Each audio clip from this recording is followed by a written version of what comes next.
Viral karon sa social media guys, kining nahitabo sa anak ni Kuya Kim Atienza. Kaila ba mo ni Kuya Kim Atienza?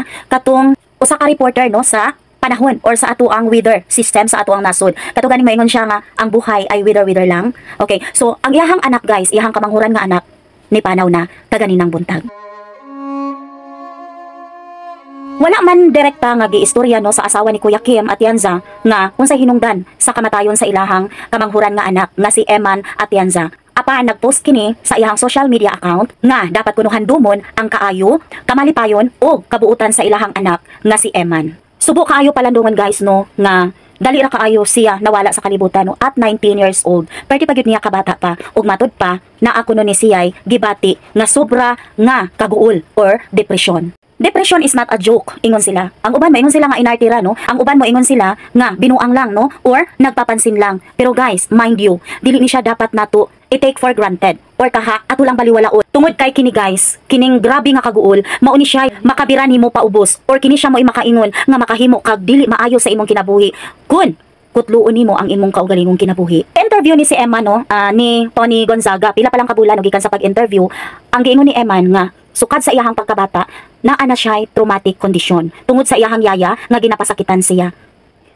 Usa na lang pud ni ka-awareness para sa mga parents guys no. Labi na parehan ako nga naa mi mga trabaho. So mamili gyud ta di ay og yaya nga maoy mo bantay sa ato ang mga anak nga palanggaon pud ang ato mga anak sama sa ilahang kaugalingon.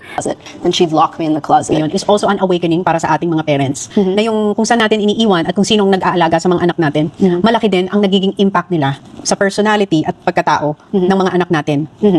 Para nako guys, kung naa pa lang gyud koy chance or naa pa lang gyud koy choice, lami ra gyud unta nga kita mismo amo atiman sa atong mga anak aron makabaluta kung giunsa sila pagpadako, kung giunsa nato sila pag-atiman ug makabaluta kung unsa ang ilahang sitwasyon, kung unsa ang ilahang gibati.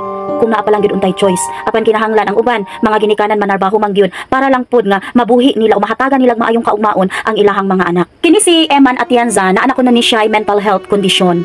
So matud pa niagi na siya og therapy no para lang nga iyahang ma-overcome no ang iyahang gibati nga matinding kalungkutan or sobra kaguol no. So dili nimo siya makita no sa iyahang dagway nga magul-anon siya ngano man naa na niya tanan no? Makita nimo sa iyahang mga videos nga happy kaayo siya pero di ay to deep inside naa na di ay siya gibati. So awakening para sa mga ginikanan diha no. Kung sobra na lang gyud pod ang imong pagpanarbaho wala na gyud kay time para sa imong mga anak, please watch this video. Kinahanglan gyud ay nato sila nga tan-awon pod panalagsa, kinahanglan pod ay nato sila istoryahon kung unsa na sila, kung asa na sila, unsa ilahang gipangbati. Kay ngano wala ta kabalo nga deep inside na naday sila kasakit nga gibati ug ilaha lang kining gitigom sa ilahang dugan ug mao kini hinungdan nga makahimo sila og dili maayo. Mao ni pinakasakit guys sa usa ka ginikanan nga sa huling pagkakataon ang magsudong sa imong anak weather lang nga wala na siya kinabuhi.